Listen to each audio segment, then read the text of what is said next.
I'm Tim Dittmar. I am the Department Chair for Music Business Performance Technology. Hello, I'm Christian Raymond. I am the Department Chair for Radio, Television, and Film. And this is Mason Wiley right here. He's a former student, and he's from Meow Wolf. And we're going to start with a little video, so in case you don't know what Meow Wolf is all about.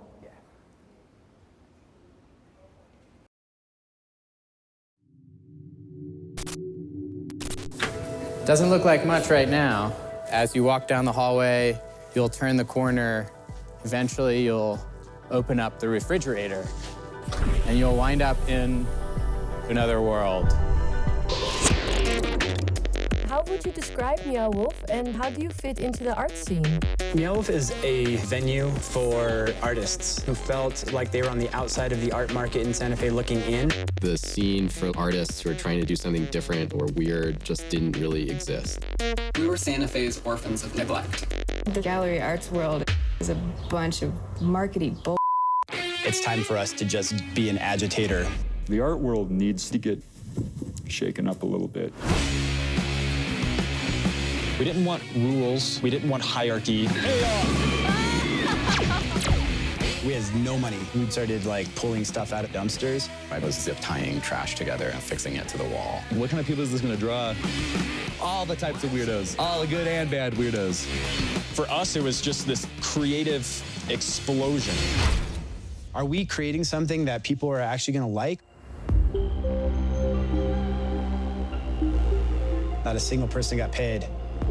We did this for years. There were 10 of us living in one tiny little room because all the money's going to the art. There's not even much money for that. I mean, it was insane. It was too much. How long can I do this for? Oh no, the internet. How can we make Meow Wolf sustainable? We need a building. We need millions of dollars. Where are we gonna get that? The idea of the person that could buy How are y'all? We're buffering. this for us being George Martin was really silly. Ah! I'm just gonna pause this for a second and then I'll finish it. How many of you know what Meow Wolf is? I guess I should talk on the microphone. How many of you have been there? Oh, well, that's pretty cool. Okay, cool. Awesome. So, my name is Mason Wiley. I started as a student at ACC back in 2001 and was in the Music Business Performance and Technology program, and went through that program to do learn audio engineering, basically. And in the process got into sound synthesis and sound design, and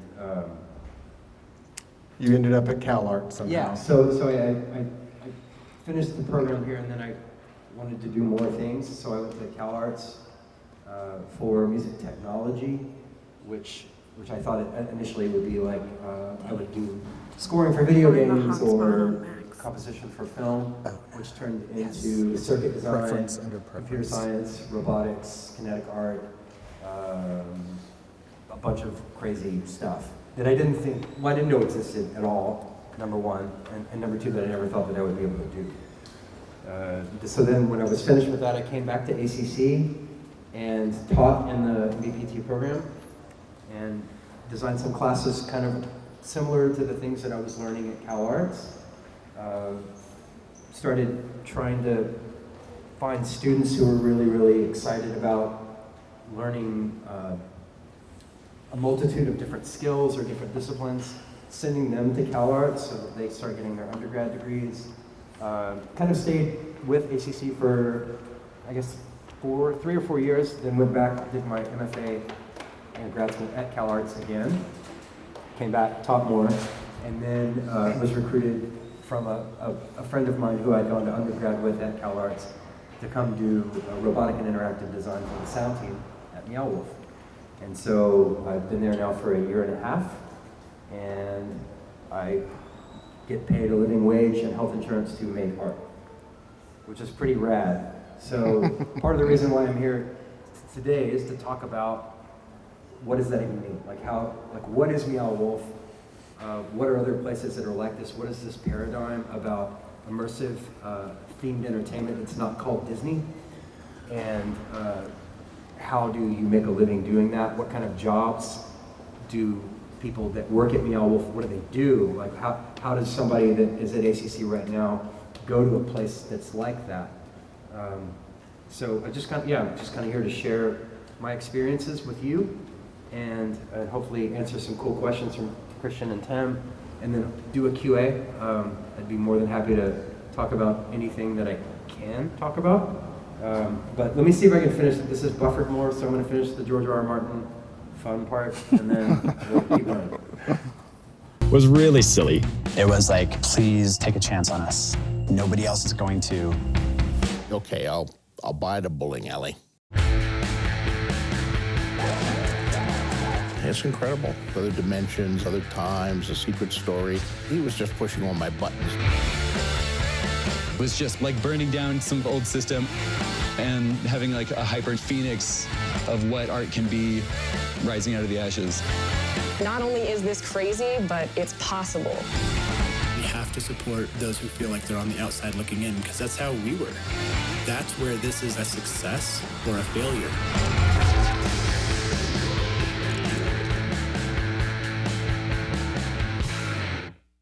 So that's a part of a trailer for a documentary called Meow Wolf Origin Story, which you can watch online, I think. But it's basically a really well-documented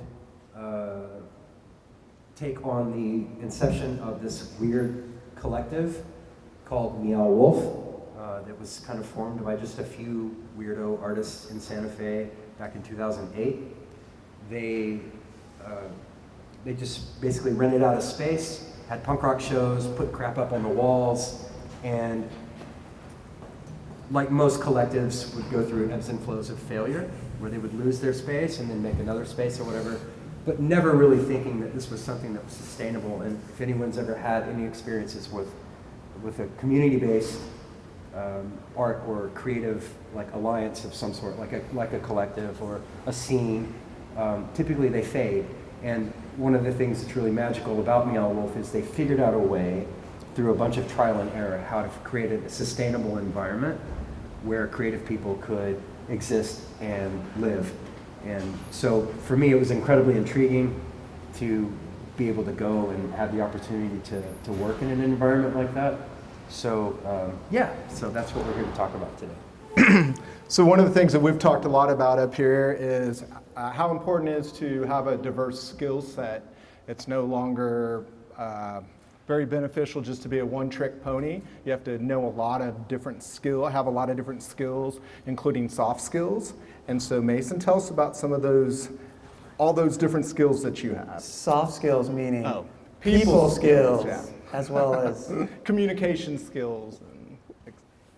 Okay, so why did they hire you at Meow Wolf? Not just because you know audio, right? Okay, yeah, so that's, okay, so a little bit about my background.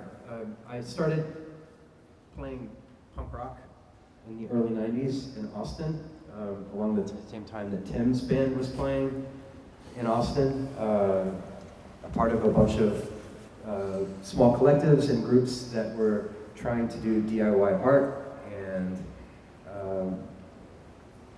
sort of continued that process until kind of the end of the 90s, and was working really crappy jobs. I didn't really pursue college.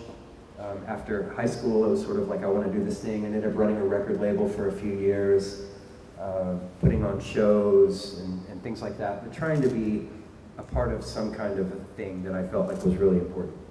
And ultimately, those things crumble, and when you get older, and very, very hard to sustain that kind of lifestyle. And so I kind of went to a crossroads, and He ended up at ACC. Ended up at ACC. Start here, that part. So I started there at ACC. I met Tim, and he was really great, and sort of, we talked a little bit about what their department did at the time.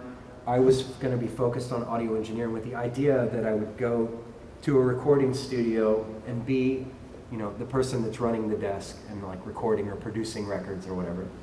And so I started taking audio classes and music theory classes and all of this stuff that I never had really thought about before. All my musical training was like listening to records and try to emulate, whatever that I was listening to, Fugazi or whatever it was. And so trying to put some actual thought into how do you make this thing that I'm interested in into some kind of a career, and is that even possible?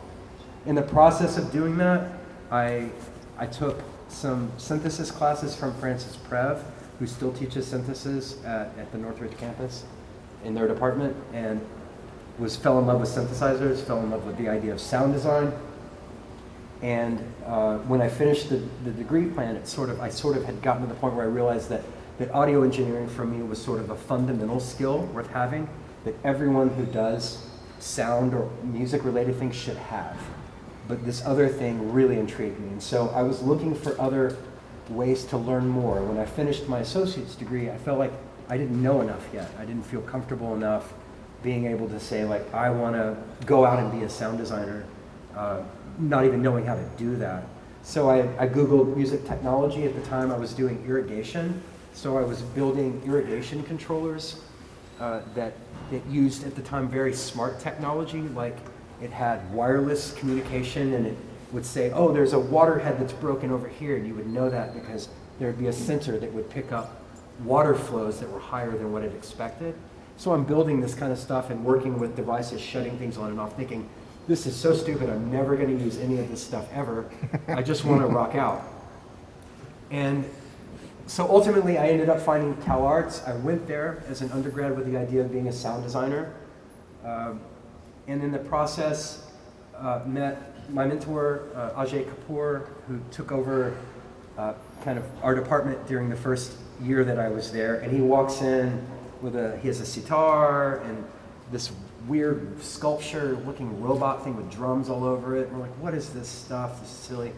And he starts playing the sitar, and the drums start playing with him. And as we're watching him perform, and he's turning his head, and he has like this weird sensor on his head where it's like controlling his audio processing, and he's playing the sitar and watching the drums improvise with him. And he slows down, and they're slowing down, and then he starts changing part of his rag or scale, and the drums start improvising, or they'll stop and like chill. So we're like realizing there's actually intelligence behind. It's like a MIDI controlled thing where he's like telling the robot to do stuff. The robot's doing stuff and being musical and responding. So I was like, what is this new devilry? Like, I don't understand. And I'm looking at the robot, and I'm looking at how their actuators are functioning, and I see solenoids, which are exactly what I used in irrigation every day. That I thought, I was like, well, I'm never going to use this stuff ever. And I'm looking at him using this stuff. And at the end, I introduced myself to him, and I was like, really excited about your robots. Why aren't you using Molex connectors? And he was like, what are those? And I was like, well, they're connectors that let you connect two pieces of wires together and then remove them with a little clip. So that when you undo your stuff, you just connect them and reconnect them. It's hot swappable. Because he was like, he had wires going and he would have to cut them. And I was like, that's insane. Go to DigiKey. What's wrong with you? So we like showed him DigiKey's website and was like, this is where you get electronic components. And then I realized, like, wow, I do actually know this guy's a Princeton grad. Why do I know this and he doesn't? I want to do this though. I want to like figure out how to use solenoids to make things or motors or whatever. So I got really, really into mechanical design and mechanical motion. Started taking CAD classes, learning digital fabrication, learning real traditional fabrication. CalArts is a very integrated school. It's very interdisciplinary. It's very much like what's happening here at this campus. And so I had the opportunity to walk over to the theater technology department and say, I want to learn how to weld. I want to learn how to TIG weld aluminum and MIG weld steel and use a 4x8 CNC machine. Train me on Rhino, train me on CAD. I want to be able to make things for myself. At the same time, learning circuit design, computer science, things like that, all things related to art.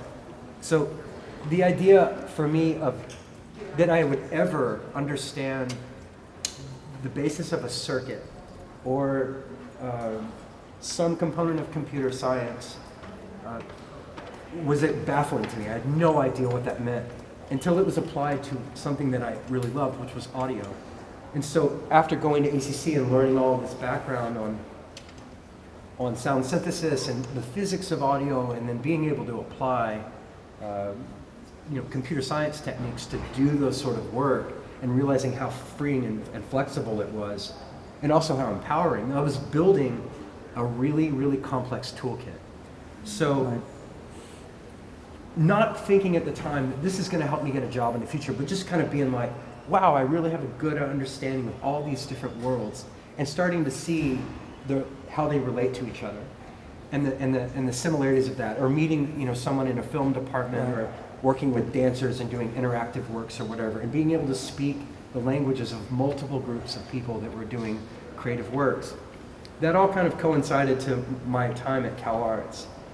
And then coming out of that, coming back to ACC and saying like, this is a real important thing. And it was really neat to be at ACC teaching around 2011, 2012, because that was sort of when the discussion for this place was happening and what this place could be. And so as a department and with Christian's departments and a lot of other departments who were involved with the ACC project for Highland, there was discussions about like, what does it mean to have everybody in one space? Why is that? What's the strength of taking a musician and an audio engineer and putting them in a room with somebody who's an animator, or somebody who's a graphic designer, or somebody that is a sculptor? Does everyone know about that? What's going to happen here at this campus?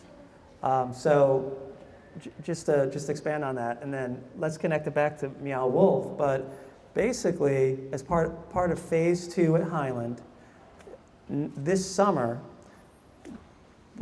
Tim and I are going to take sledgehammers and knock out that wall, right? No, not literally. But that wall over there will open up into, starting in the fall for classes, a new creative media center that will be a fusion of art and technology and disciplines, community and industry, and all kinds of new classes and programs, and 11 different arts and digital media programs. So music business and radio, TV, film, and drama, and gaming, and dance, and others. Art, visual communications. Yes, exactly. Animation. Right, and so which really connects to a lot of the things that you're saying, Mason, and I'd love to hear how Meow Wolf, even just from maybe starting from a development process and talking about, okay, how does Meow Wolf take a project which integrates so many of these elements, coding,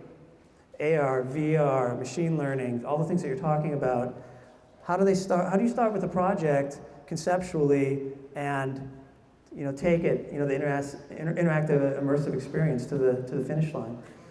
Okay, yeah, sure. So, Meow Wolf it started as a collective. It's not a collective anymore. We're a large business. We've employed over 460 some odd artists, designers, engineers, musicians, performers, narrative people that write content or narrative storylines, project managers, all actors, of that stuff. Actors, everything, like literally every single thing that will be taught at this campus.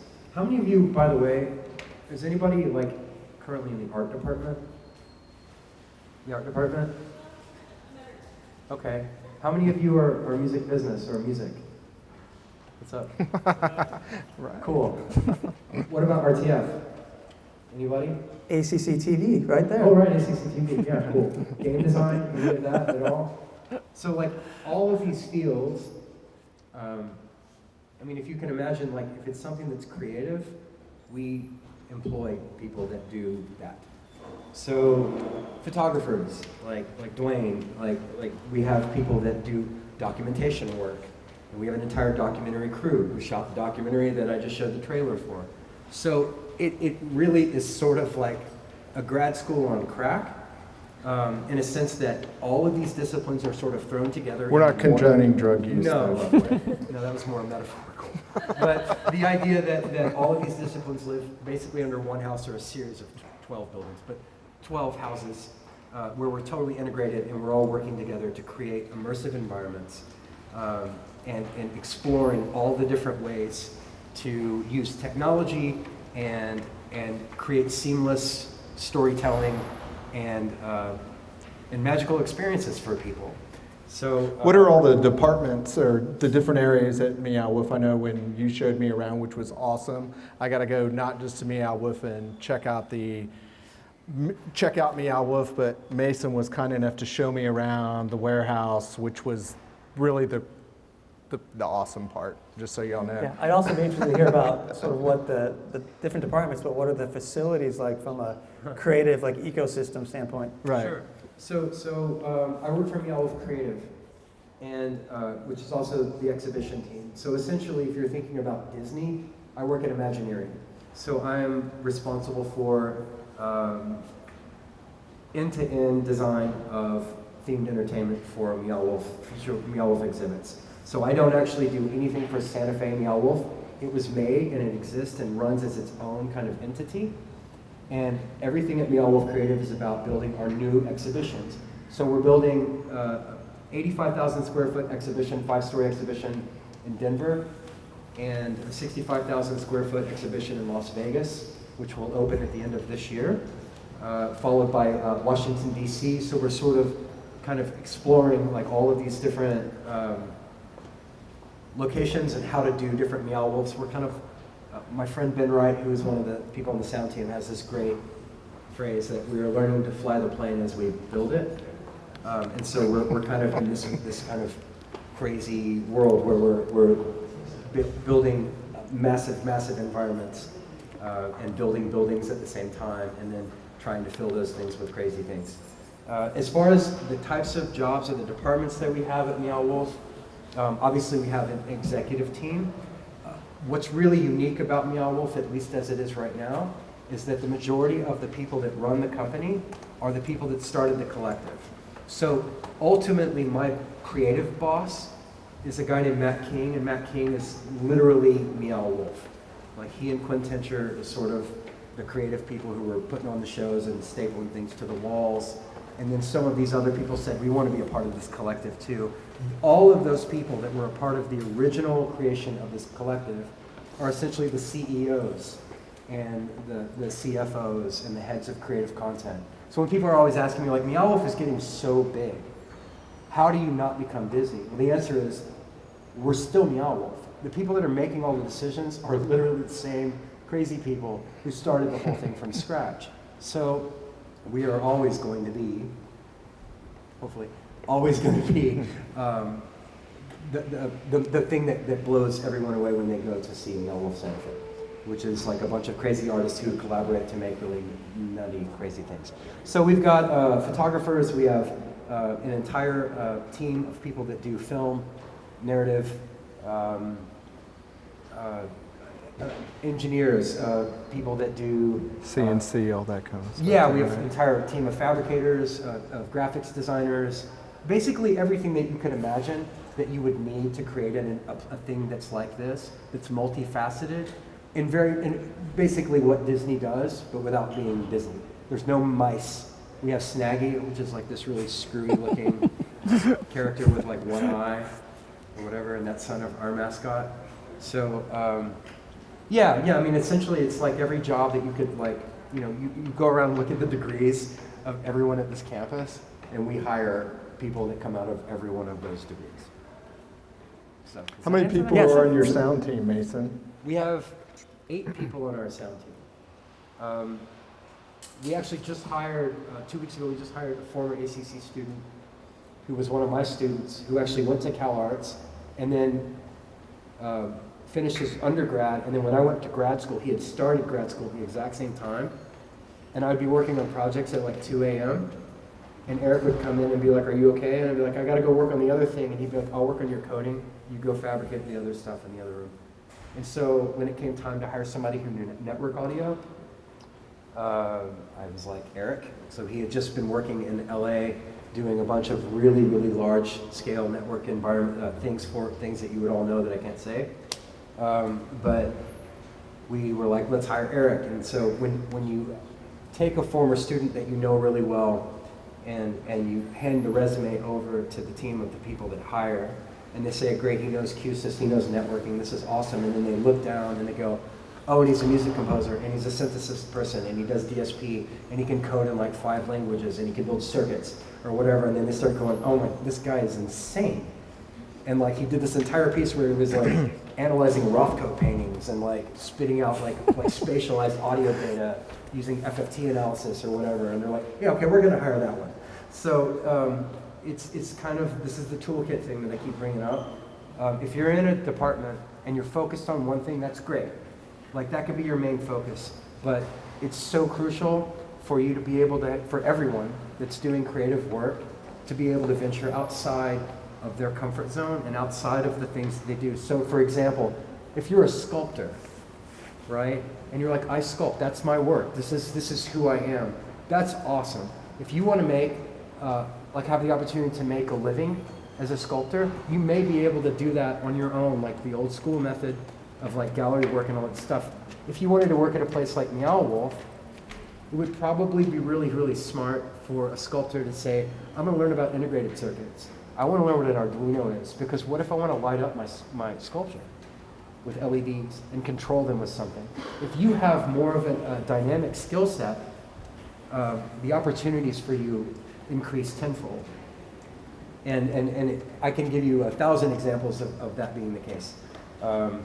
But I think it's a crucial thing, and what a gift to have this new campus emerging, where all the disciplines will be under one roof, and everyone will be able to say, I want to take a class on digital fabrication because I want to understand how to use a laser cutter, right? Because that will impact my art, that'll impact whatever I'm doing. I'm working with John Mike in the music business thing, and I took a circuit class and he showed me how to make a thing, and I want to make a little synthesizer, and I want to make the enclosure for that. If I learn CAD and learn how to use a laser cutter, I can do that. That skill that's fun that you just learned is now a big thing on your resume, that people will say, this person does digifab, we're going to hire them. Why would we not hire that person? It's brilliant, because they also do all of these other things too. So making you're using the fact that you could go to ACC, pay the limited tuition that you have to pay, and have access to all of these things, take advantage of it, because it's such a huge value. And really, it's the other places like CalArts where I went to school, we were just looking at the tuition for this year. The tuition's $52,000 a year, right? That's $200,000 to get your if degree. you want to start as an undergrad. So how terrible is that? Like, you're here, do all the things. You make your own interdisciplinary degree if you want. Like, if they're doing the 4-year thing, which they've been talking about, like, what an opportunity to be able to come out of school relatively debt-free and have a massive toolkit at your disposal to be able to do a bunch of cool work. You know, what Mason was talking about is with the new Creative Media Center, there's a number of new programs that we're looking at doing, several of which are around completely collaborative classes that are across degree programs that would be sponsored by someone in the industry company that would create immersive kind of interactive experiences. And then also a new lab structure in which classes can collaborate across disciplines a lot easier. So it speaks to a lot of the things that I think that you're talking about. So. Yeah. One of the things I forgot to mention about Meow Wolf in Santa Fe, hey John Mike, is we have a music venue built into the Meow Wolf there, and we have nightly shows and performances, and there's an entire group of people that do nothing but run that entire environment. We have an annual music festival called the Vortex Festival. It's in Taos. It's a 3-day festival. This year it was like Flying Lotus and a whole bunch of people. And so we're constantly branching out into different things that require unique skill sets, right? So if you're like, oh, I'm a really good live sound engineer, right? We hire people that do that kind of work constantly. So it's kind of crazy how much we actually do. We do so many things. It's kind of hard to keep track. We're the largest private employer in Santa Fe, which isn't saying a whole lot. Santa Fe is like 60,000 people. But still, it's cool. For the people that work at LLC, which is Meow Wolf in Santa Fe, so when you walk into Meow Wolf as a guest, and the people at the front desk, or the people that are walking around in lab coats that are kind of making sure everyone's okay, everyone there is hourly. They start at $17 an hour, which is we're the highest paying minimum wage employer in the state of New Mexico. In terms of diversity, we're right at about 50-50 in terms of women to men. Diversity is a huge component of our company and our ethos in terms of being able to hire in a way that makes us not just a bunch of white dudes. So all in all, it's been pretty magical to be there. If you've never gone, you should go. There's so many things to talk about in such a short amount of time. So I guess I'm going to throw weird things out like that to you. Do we want to If it sparks a question, then save it and ask us at the end or whatever, and I'll try to answer. Should we watch another video? Yeah, sure. Let's see. I have a video of Emily, who's sitting up here. She's dressed up she's a performer. She does theater, but she also works for the AR or the VR team at Meow Wolf. And again, the idea of interdisciplinary stuff, because she has a theater background, she's also in VR. They'll come up and say, Emily, would you go and do this thing? CNN is here. We need somebody to dress up in one of the costumes and do some crazy stuff, and they're going to film it. So I've got this little cute video that CNN did about the house, and here it is. Hopefully it will work. And hopefully it'll work. It looks like it's been buffering for like an hour. In the peaceful town of Santa Fe, New Mexico, on the quiet streets of Rufina Circle, you will find a beautiful Victorian home where two great artists are having a very casual conversation.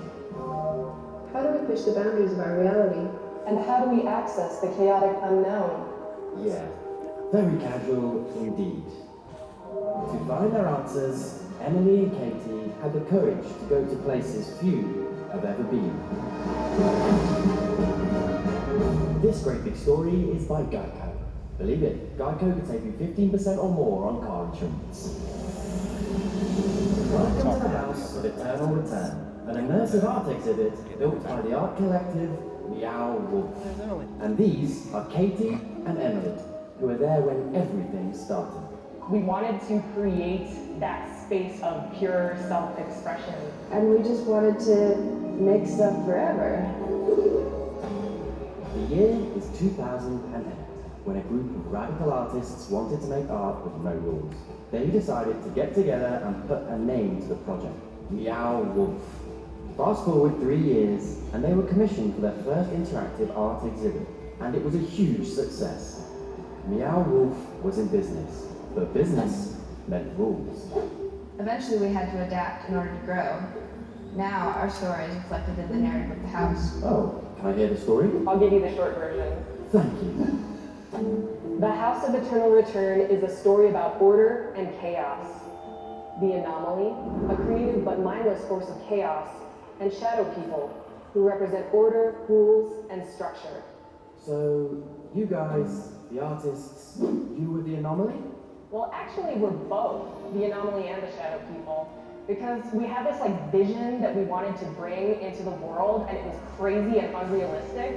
But we realized in order to do that, we had to provide the structures to support it. Just like the shadow people. That's right. Yeah.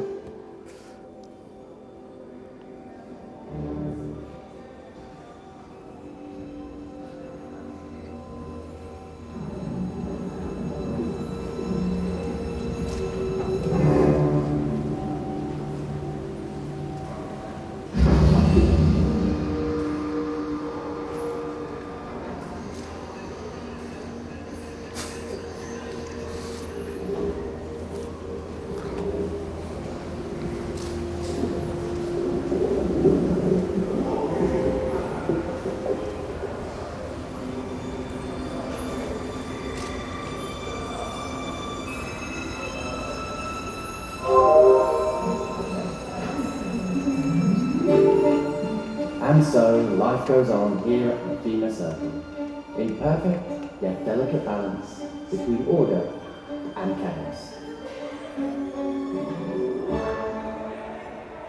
Yeah. I love that video.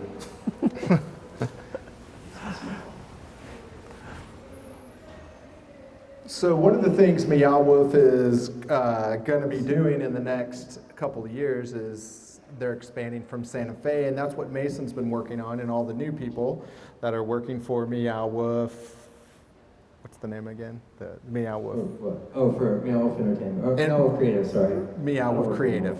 Yeah, so maybe you want to tell us about some of the new places and also the difficulties, for instance, in trying to build in Las Vegas. Okay, so yeah, in order to talk about that, I guess I should say a little bit about, like, imagine you and your friends, like, have George R. R. Martin on the road, like the Rolodex, right? And you call him up and you say, hey, George, we want to buy a bowling alley. Would you help us do that? And George says, sure. So George is your tenant, no, your landlord. Sorry. And then you have a year or so to raise the capital and then build a 22,000 square foot immersive environment. And this is something that you've never done before. The projects that they had worked on prior, they had done a pirate ship called Do Return, which you should look up if you're interested. That was their first immersive environment. It was actually in an art gallery in Santa Fe for a few months. And that's kind of where they met George and developed this relationship. But they were like, we have to build a thing that's permanent. So building a permanent structure versus building something that lasts for a week is a totally different thing. And so they went in and they said, okay, we're going to design this thing. We're going to create little different environments and worlds and tie them all together. And then we'll just fly by the seat of our pants. And in the process, like when I first got my first tour of the house, it was closed on Tuesdays when they do maintenance and things like that. So they were opening up tech closets and showing me how everything was integrated in terms of technology. And there are like T-amps and Raspberry Pis Velcro to the walls with extension cords. And I'm just looking at it like going, there's no way. This is a real thing. This is like y'all. And they were like, we didn't know what we were doing. So like we were figuring everything out on the fly. And then obviously then you have a fire inspector come in and they say, oh, you can't do this. The building will burn down, because they didn't know. And so one of the things about where we are now as a company is that now obviously we're building much larger, large scale, much more technically involved exhibitions. Denver and Vegas are the two that we're actually working on right now simultaneously. They're both very, very different in terms of what they will be, but also kind of like how they are related to Meow Wolf and what Meow Wolf is. With Vegas, for example, if you can imagine working in an environment where it's so difficult to get something made. How many people have been to Vegas? Does Vegas look the same everywhere? Like everything looks the same, right? It doesn't matter what it is. That's because the same people build every single thing that you see in Vegas, and they all are in Vegas. So to go in and say, we want to build this really large like UFO and it's going to fly down or whatever, and Vegas is looking like crazy, and they're saying, well, we can build all that stuff for you, but you can't build it. So the idea of kind of like saying we're so accustomed to building our own things and putting our hands on stuff and then having to relinquish that a little bit and allowing people like an entire other team to basically outsource the work. That's happening a lot in some of these environments. With Denver, it's a little bit more of our flagship. We're getting to do a lot more of that work. But we're building a building in between 3 highway viaducts right by the Denver Broncos Stadium. So let me see if I can pull this up really quick. So yeah, and talk about the challenges of that, of how y'all are building that. Are we allowed to talk about that, Mason? We can talk about the building. And that's pretty cool. That's not the video I wanted. I wanted the video that does the thing. I'm so sorry, y'all. Actually, I think I have it in my images. Yeah, I've got an image of it. So, let's see. That's where I work. Here is, here we go. So this is kind of an artist rendering of the building that we're building in Denver. So the Meow Wolf in Santa Fe is 20-some-odd thousand square feet. This is close to 90,000 square feet. It's 5 stories. You can see that we're building the building in between where 3 highways intersect, right? So it's the shortest skyscraper in the country. So we have to build it to skyscraper code because we're Meow Wolf and that's what we do, is we make things really complicated. When is it slated to open? Denver is slated to open at this point in 2021. Okay. We're just going to leave it at that. Because right now we're simultaneously building Las Vegas. And Vegas is a part of a larger new project called Area 15. This is located right across the highway from the Strip. Our section of this is bigger than an IKEA. I was there a month ago. I stood in front of it for 5 minutes crying because I was imagining having to put the things in the thing and fill this thing up. But it's our section is around 65,000, maybe smaller than that, but massive. So are the immersive experiences, are you designing experiences that will open as soon as the facility is built, that are being developed, that are kind of going to hit the ground running, or does it open and go from there? Yes, we will open Meow Wolf, and at the time that Area 15 is rolling, and then people can go in and see the work that we've done. I can't. One of the biggest challenges about doing this kind of work is how many of you have ever made anything before, like a project, furniture, anything, right?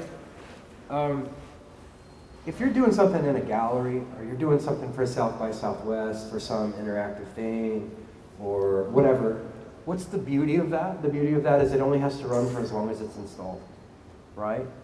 So when I got there, and they were like, so you're going to be building large-scale kinetic and robotic things? And I'm like, yeah, cool. And they're like, you're going to be the lead artist in all these projects. And I'm like, that's great. And then they're like, okay, so like, how are we going to do that? And I'm like, well, I'm going to do it this way. And then you really start thinking about it, you're like, wait, that's never worked in the past because it's always broken the whole time. So I actually have to figure out a way to make something last and run every single day. And so, especially with kids hitting it and things like pulling all it, you get all of the above. We're an open, climbable, insane environment. And so if you're building a 750-pound kinetic sculpture that hangs 15 feet over people's heads, you have to make that thing robust and safe for every amount of code that you would run into. And then also that it's got to run constantly. And so one of the biggest learning curves for, I think, everybody at Meow Wolf has been like, how do we make stuff that runs constantly?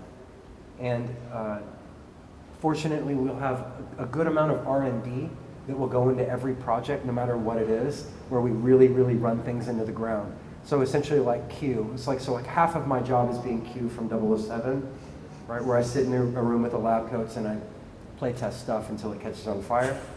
And then, but the amount of documentation and the amount of work that goes into a project is massive.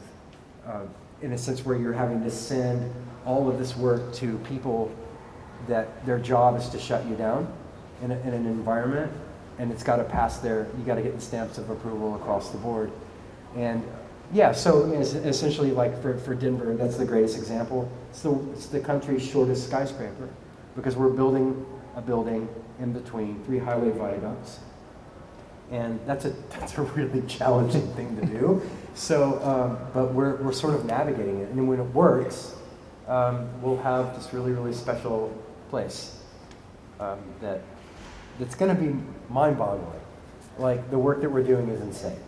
And I'm so proud to be a part of it, and so honored to be a part of it. But, so one of the things I know you've talked to me, Mason, about the challenge is that you're building these things. They go out the door because they have you build something cool, but you don't know what it looks, where it's like, you're not seeing anything if it's going to work, right? That's true. I mean, there's like a huge disconnect between, like, imagine if like they're like, okay, hey, we need you to build this project, and in 3 years it's going to install in a building somewhere, and you're like, cool. And so you build the project, and then you test it, and everyone's like, yay, it works, this is great. And you do the documentation, and then you pack it up, and it goes into a shipping container, like shipping container 12, or whatever, and then it just sits there. And like a month later, you're just kind of like this, what do I do? I'm just building stuff into a void, right? Like you don't ever get to see like the fruits of your labor. I actually had the opportunity in January during Meow Wolf upgrades, which is when the Meow Wolf that's in Santa Fe they will say, we've got a couple of rooms that we'd like to revitalize, or maybe change something out, put something new in. And I had the opportunity to collaborate with an artist named Katie Green, who is an unbelievable muralist from Canada. And we came into the space, and I met Katie, and Katie was like, I'm gonna do this mural, and we were like riffing on like ideas of how I could make it an interesting sonic immersive environment. And so we came up with all these cool things, and we did the stuff. Do you want to see it? Sure. So we had 2 weeks to make this whole thing, and we did. And it was a lot of fun. I think I have. So the sonic component of that room was really cool because we were like, okay, it's this really tiny little metal box, right? And the first thing that we thought of, or the first thing I thought of was like, let's bang the box, because it's a drum. It was coupled, so it doesn't sound really that great. So I just wrapped the whole thing in solenoids that click, so you get like this really nice spatialized acoustic sound. And then there are multiple speakers in there, and they were sort of laid out where some of these characters that they had made were. So we had Daniel and Katie whisper all of these messages to each other, so it looks like the characters on the wall are communicating back and forth. We did a bunch of crazy sound processing to that. And then I built a little tower that was like spinning with a motor, with a hypersonic speaker in there, so it's a hyper-directional speaker. So when you walk underneath it, it sends the sound of like moon radiation. So you don't hear it if you're not standing right underneath the sound. It literally comes right out in this hyper-directional way. And so like being able to play that way is fun. And like, how do we drive this all in a team scene? Like, let's do it all really quick. Woo! And then we did, and it worked. And so being able to have that opportunity to do that made a huge difference in my brain. From building things that you're like, this is never ending thing where I'm just building giant things and then they go away. Hold it closer to your mouth. Okay, sorry. John Mike can't hear you. Hey, John Mike, sorry. He plays with loud things and he's deaf, so he needs you to do it. Anyway. Being able to do the collaboration with Katie was great. I also felt like for the first time I had the opportunity to actually work on the house, which felt really nice. I think there's obviously the people that have been at Meow for 9-10 years who are still a part of this, and how it's changed for them versus like the people like me who come in with graduate degrees and we're like, oh, we're going to do all this nerdy stuff, and they're like, whoa, like, who are these people? So it was a really nice kind of introduction into that world, and now I have my fingerprint on that house, which is really kind of cool. I know you were saying, Mason, you don't always you're not always able to know what happens to the media or things that you create. In that experience, you did more so. Is there a process, and I'm sure there's some process for people going through participants going through the experience to give feedback and rate the experience so that you can hear about that and see, yeah. I mean, sure, I think it's sort of like is there a formal process to do that? Or there's not a formal process yeah. for it. It's more about like, what do people call it, like Instagrammable spaces? Yeah. Like an IMDb right. for immersive experiences. Yeah, no. So like one of the things about being in a collective is, right, if you walk into a space that like someone made, you don't see their name on a plaque, right? It's all a part of Meow Wolf. So if you dig, you can actually find out the people that actually made whatever. If you're like, who made the mammoth? Right, it was this guy named Matt Crimmins with a couple of people that like building the tech. So if you've ever been to Meow Wolf and played the mammoth where you're playing the ribs or whatever, that was made by a guy named Matt Crimmins who works at Meow Wolf, and he's on the art team. And he specializes in making sculpture, and he's really good at Instamorph. It's a material that we can no longer use because it's not fire rated. So, like, anyway, I think more it's about, like, if you see people posting, like, this was the most amazing room I've ever been in, and everyone's like, yay! And if it's like, this room was stupid, it didn't work, and we're like, boo! And trying to kind of, figure it out that way, if that makes sense. Cool. Yeah.